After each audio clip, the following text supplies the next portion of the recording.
Board exam आ रहा है और केमिकल इक्वेशन का क्वेश्चन बैलेंस करने वाला आए ना, ऐसा हो नहीं सकता। और बैलेंस करने में टाइम बहुत ज्यादा लग जाता है। इसको सॉल्व करने के लिए एक ट्रिक हमारे पास है। यहाँ मान लीजिए ए, यहाँ बी, यहाँ सी, यहाँ डी, जो भी हम नंबर यहाँ रखते हैं उसकी जगह पे हम क्या रखेंगे, ए बी सी डी। अब यहाँ देखो आयरन के लिए हमने क्या माना, ए, कितने ए हैं, नंबर ऑफ ए से एक है। यहाँ पर कितना है आयरन की संख्या, 3 है आयरन, तो हो जाएगा 3C। Yes sir. और यहाँ हाइड्रोजन के लिए है कितना, 2 हाइड्रोजन, 2D। Yes sir. यहाँ हाइड्रोजन की संख्या 2, तो यहाँ भी हो जाएगा हाइड्रोजन के लिए 2B। अगर हम देखें यहाँ आयरन के लिए A, आयरन के लिए 3C, यानी मतलब दोनों आयरन की वैल्यू है, यानी हो जाएगा A बराबर 3C। और हाइड्रोजन के लिए भी 2D, हाइड्रोजन के लिए 2B, यानी 2D बराबर 2B,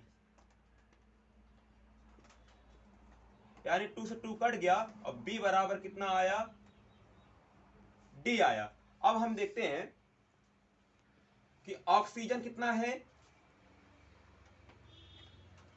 केवल B है, जबकि यहाँ ऑक्सीजन कितना है, 4 है, यानी ऑक्सीजन के लिए हो जाएगा 4C, यानी B बराबर कितना आया, 4C। यानी हमारे पास इक्वेशन क्या बने, 3 इक्वेशन बने। क्या, A बराबर 3C, B बराबर D और B बराबर 4C।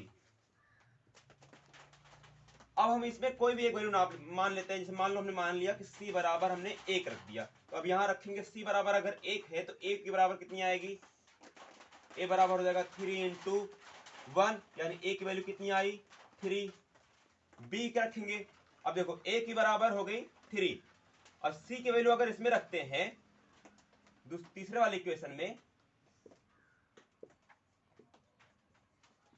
तो C की वैल्यू अगर 1 यहां रखते हैं तो B की वैल्यू कितनी आएगी, B बराबर है 4C और ये हो जाएगा 4 इंटू 1, यानी B की वैल्यू आ गई कितना, 4। A की वैल्यू आई 3, B की वैल्यू आई 4, C की वैल्यू आई 1। अब हमें निकालना D की वैल्यू, और B D के बराबर है, यानी B की और D की वैल्यू भी 4, यानी वैल्यू कितनी आएगी, यहां आएगी A बराबर 3, B बराबर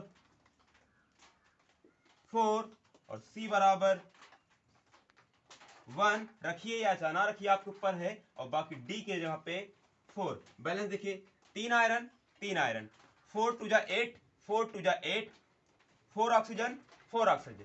बैलेंस हो गया ना। कुछ नहीं करना है, सबसे पहले जो केमिकल बैलेंस के क्वेश्चन आते हैं उनको कुछ करना है। पहले यहां मान लीजिए A, यहां मान लीजिए B, यहां मान लीजिए C और यहां मान लीजिए D।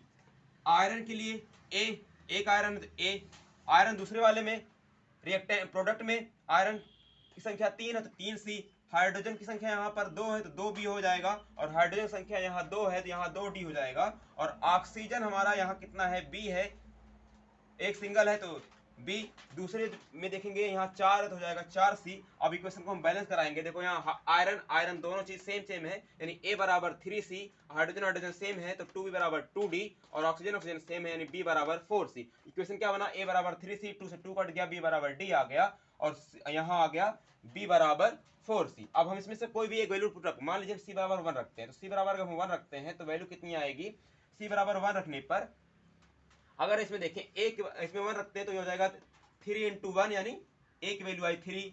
अगर C की वैल्यू इसमें रखते हैं तो B बराबर 4 इंटू 1, यानी B बराबर 4, और B D के बराबर है, यानी B अगर 4 है तो D भी 4 होगा, यानी आंसर कितना आया, A बराबर 3, B बराबर आया 4, C बराबर आया 1, D बराबर आया 4। यानी इक्वेशन बना आपका क्या, कि iron plus H2O, iron O4 और प्लस H2, यानी आयरन की संख्या 3, H2O की संख्या हाइड्रोजन कितनी इसमें है, B बराबर 4, C बराबर 1 लिख ही नहीं सकते आप, चाहे लिखिए चाहे ना लिखिए, आपकी मर्जी। D बराबर है 4। अब बैलेंस कर लीजिए, चेक करते हैं।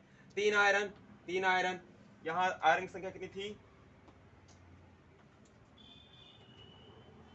आयरन आयरन की संख्या यहाँ 3 थी तो यहाँ हमने रखा था 1। अब देखो यहाँ आयरन की संख्या 3 तो 3 यहाँ भी, 4 दूना 8 हाइड्रोजन, 4 दूना 8 हाइड्रोजन, 4 ऑक्सीजन और 4 ऑक्सीजन।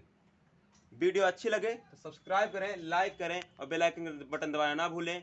और मिलते रहिए एक नई वीडियो के फिर मिलेंगे। नमस्कार।